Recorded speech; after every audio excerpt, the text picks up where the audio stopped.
Di saat lihat orang lain hidupnya di sosial media kayaknya bahagia banget gitu, tapi hidup kamu kok malah nyesek. Padahal kamu udah kerja keras, kamu udah coba semua cara, tapi tetap aja yang kamu kejar rasanya semakin menjauh. Mungkin jawabannya bukan ada di luar, tapi di dalam diri sendiri. Mungkin karena kamu belum benar-benar mencintai diri sendiri. Di video ini, aku akan ceritakan kisah nyata yang menyentuh tentang seorang yang hidupnya berubah drastis dari penuh luka jadi penuh berkah, cuma karena satu hal, self-love. Bukan self-love yang klise dan toksik, tapi self-love yang dalam, yang menyembuhkan, yang bikin kamu kembali menjadi versi terbaik diri kamu. Tonton video ini sampai habis karena kita akan bongkar kenapa kamu sering merasa kosong meski dikelilingi orang. Gimana luka masa kecil mempengaruhi cara kamu cari cinta dan validasi. Dan yang paling penting, gimana caranya self-love bisa jadi magnet rezeki, cinta, dan kedamaian dalam hidup kamu. Karena ketika kamu penuh di dalam, semua yang kamu kejar di luar akan datang dengan sendirinya.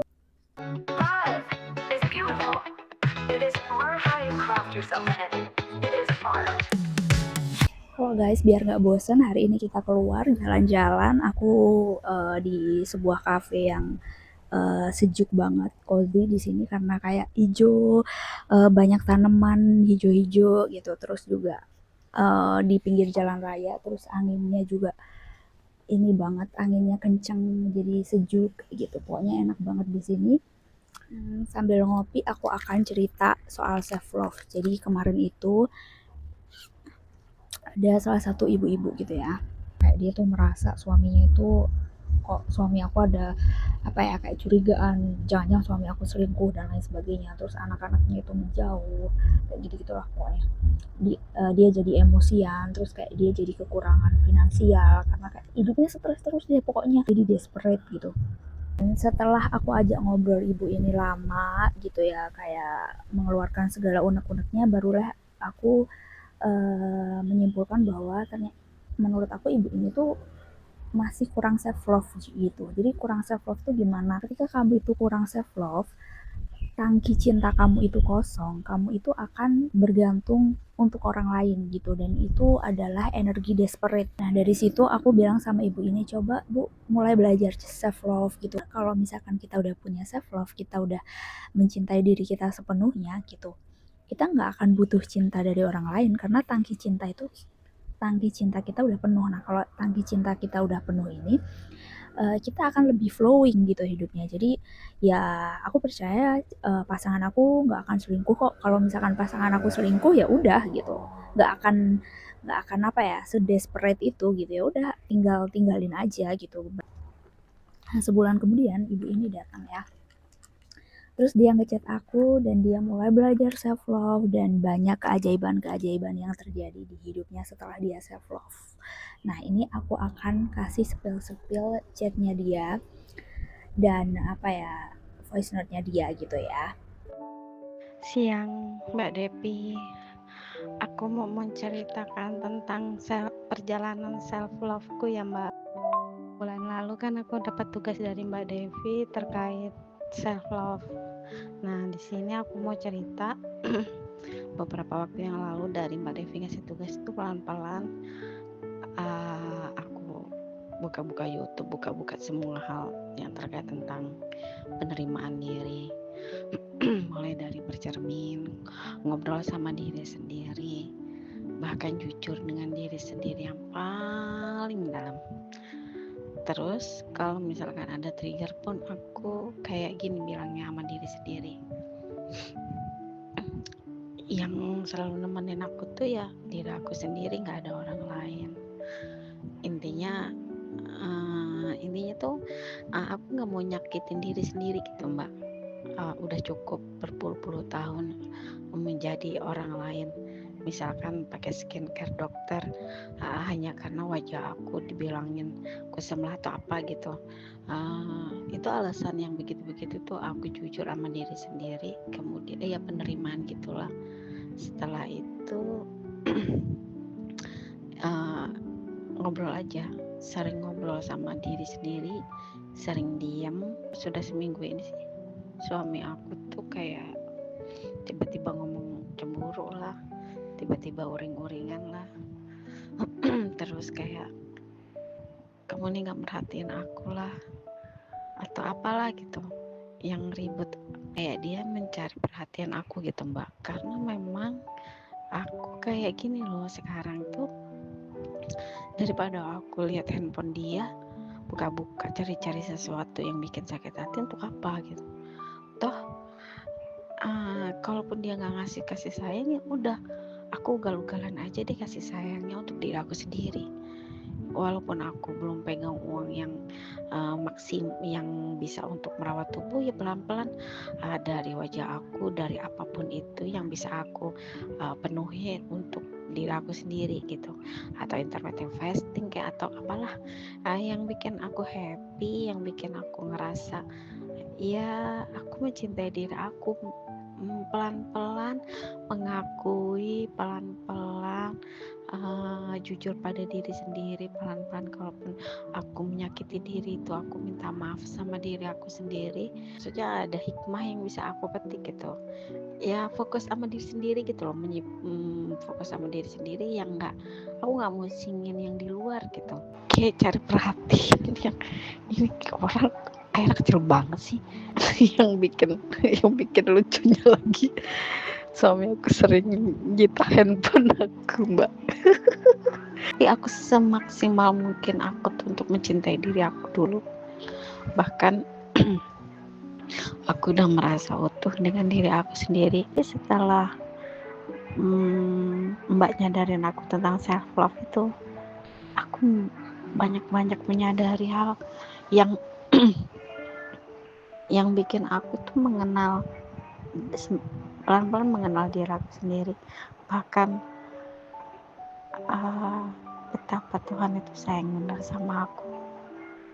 Dari tarik nafas buang nafas saja itu adalah salah satu contoh Tuhan tuh begitu amat sangat menyayangi aku, sangat menyayangi semua hamba-hambanya, semua makhluk ciptaannya. Jadi aku nggak terlalu kayak peduli yang ada di luar sana lagi gitu.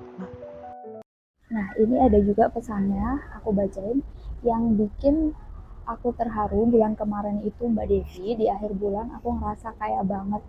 Padahal waktu itu aku belum punya uang gitu ya. Perasaan aku tuh merasa full, jadi aku ngerasa kayak kaya banget gitu, berkelimpahan. Tiba-tiba kakakku transfer 300.000, ponakanku diterima di BRI, di bank BRI ya, jadi karyawan di sana. Terus tiba-tiba transfer juga katanya buat jajan anakku 300, terus mertua ngasih 300, jadi aku dapat 900 itu di akhir bulan. Sampai aku bertanya kepada semesta, apa ini ya yang namanya dilayani semesta, cuma rebahan di rumah uang datang sendiri, apa ini yang namanya abundance. Itu tuh sambil nangis terharu Mbak setelah self love. Bahkan semesta melayani aku, yang tiap jam 1 aku dibangunin dengan berbagai macam cara. Subuh setelah jam 5 pun aku dibangunin untuk sholat. Bahkan untuk bangun tidur pun seperti kayak gak butuh alarm. Kalau aku telat bangun, di dalam diriku ada yang ngajak ngobrol, kayak misal jangan tunda-tunda bangun, kalau kamu tunda nanti ya kayak gini bla bla bla. Jadi yang ngingetin aku tuh yang di dalam. Jadi kayak intinya ibu ini tuh kayak seakan-akan sudah punya apa ya, asisten yang ngasih tahu dia, oh ini harus sholat, ini harus apa. Jadi kayak seakan-akan ya itu tadilah dilayani semesta. Dia punya asisten yang menuntun dia untuk meraih apa yang dia mau gitu. Dan ketika dia mengalami kesusahan, kayak semesta itu ngebantu gitu. Jadi itulah yang maksud aku, hidup itu flowing gitu, yang ketika body, mind, and soul kamu selaras, ketika kamu penuh di dalam, apa yang di luar itu mengikuti. Jadi apa ya, ada banyak banget orang-orang yang belajar spiritual ya menurut aku, dan mungkin di luar mereka nggak kelihatan, kayak bukan orang yang berada, mungkin nggak punya BMW dan lain sebagainya, tapi ketika body, mind, and soul itu selaras, kayak hidupnya itu tenang, dipermudah. Kalau nggak ada duit, pengen apa tiba-tiba ada aja gitu. Terus kayak misalkan lagi apa-apa, kayak ya ibaratnya dimudahkan lah, semesta itu ada di pihak dia gitu. Itulah ketika kamu itu udah selaras dengan semesta gitu. Dan ini berlaku juga buat law of attraction ya, atau hukum tarik menarik. Jadi kalau misalkan kalian belajar tentang law of attraction, manifestasi, Itu sebenarnya kunci utama manifestasi itu ya selaras aja dengan semesta, dan kamu nggak akan selaras dengan semesta kalau di dalam kamu itu belum beres gitu. Jadi memang apapun itu berasal dari dalam, jadi kamu harus beresin di dalam dulu, dan itu banyak ya cara salah satunya untuk ngeberesin yang di dalam itu self love. Ketika kamu merasa self love, ketika kamu merasa penuh dengan diri kamu sendiri, kamu akan uh, apa ya nggak akan merasa kekurangan, nggak akan merasa kekurangan cinta, kamu akan merasakan keberlimpahan. Dan ketika kamu attract likes gitu ya, dan ketika kamu merasa keberlimpahan, ya kamu akan mendapatkan keberlimpahan itu gitu. Kayak kamu akan dikirim orang-orang yang sayang sama kamu akan menarik cinta karena kamu udah nggak butuh cinta, kamu udah penuh dengan diri kamu sendiri, kamu udah penuh cinta, otomatis semesta itu akan mengirimkan cinta-cinta yang lain kepada kamu gitu. Kayak ibu itu yang tiba-tiba suaminya jadi ceriki dan lain sebagainya, karena di dalam dirinya dia udah ngerasa berkelimpahan, dia udah berkelimpahan cinta, tangki cintanya udah penuh, jadi dia udah nggak desperate lagi, nggak minta untuk nggak butuh, nggak ngemis-ngemis cinta dari orang lain, karena cinta itu sebenarnya udah ada di dalam gitu. Dan ya itu tadi lah. Dan juga ketika kamu merasa penuh dengan diri kamu sendiri, otomatis kamu merasa kaya di dalam gitu, karena kamu udah nggak butuh apapun dari luar. Dan ketika kamu udah merasa kaya di dalam, itu tuh kamu akan punya yang namanya strong mindset dan strong mental gitu. Karena kamu merasa kaya, jadi kamu nggak akan merasa kekurangan, jadi ya kamu nggak kekurangan beneran gitu, dan kamu akan sehat gitu. Itu dari segi kesehatan mental, kesehatan fisik, relationship, bahkan finansial, itu tuh nanti akan selaras gitu. Kalian boleh nggak percaya omongan aku, jangan percaya omongan aku, tapi buktikan sendiri gitu. Karena yang aku omongin ini juga berdasarkan dari pengalaman hidup aku, dan juga yang aku omongin itu dari berdasarkan apa yang aku ajarkan ke orang lain juga gitu. Dan mereka merasakan manfaatnya. Self love itu tuh esensinya bukan hanya untuk mencintai diri kita sendiri, tapi kayak untuk kembali ke diri kita yang penuh, diri kita yang utuh gitu. Karena kebanyakan dari kita itu tangki cintanya kosong, mungkin gara-gara waktu kecil itu kayak kita neglected as a child gitu, kayak merasa sering gak diperhatikan sama orang tuanya, jadi kayak terlantar gitu. Terus kayak mungkin mengalami pembulian, atau mungkin merasa terlantar karena orang tuanya ada perceraian gitu, jadi kita terlantar, atau punya orang tua yang abusive, narsistik dan lain sebagainya gitu. Itu yang akan menguras tangki cinta kita. Jadi tangki cinta kita itu kosong secara nggak sadar gitu. Jadi kayak kita tuh kayak kekurangan cinta gitu. Dan pada akhirnya kalau kita udah dewasa itu apa? Jadi people pleaser, jadi pick me yang selalu kayak cari-cari attention, kayak membandingkan diri dengan orang lain, mengorbankan diri kita untuk orang lain demi dicintai, nggak punya batasan gitu, sering dimanfaatkan orang lain, udah tahu dimanfaatin tapi kayak ya udahlah yang penting aku dicintai gitu. Nah itu kan tangki cintanya kosong gitu. Nah kalau kamu bingung self love itu mulai dari mana, aku bikin banyak banget video soal self love, aku udah bikinin playlistnya, kamu lihat aja. Di situ ngebahas tentang perjalanan yang real aku yang sesungguhnya. Jadi ini cheat code bukan dari buku jadi ini cheat code dari real life aku sendiri, pengalaman aku sendiri, perjalanan self love aku bertahun-tahun. Jadi bukan hanya teori yang aku dapat di buku atau ChatGPT atau WikiHow, tapi ini real life pengalaman aku, jadi kamu bisa lihat aja di sana. Oke, mungkin itu aja video aku hari ini. Mulai sekarang, setiap kali kamu merasa haus cinta, tanya ke dalam diri kamu dulu. Apa aku udah ngasih cinta ke diriku hari ini?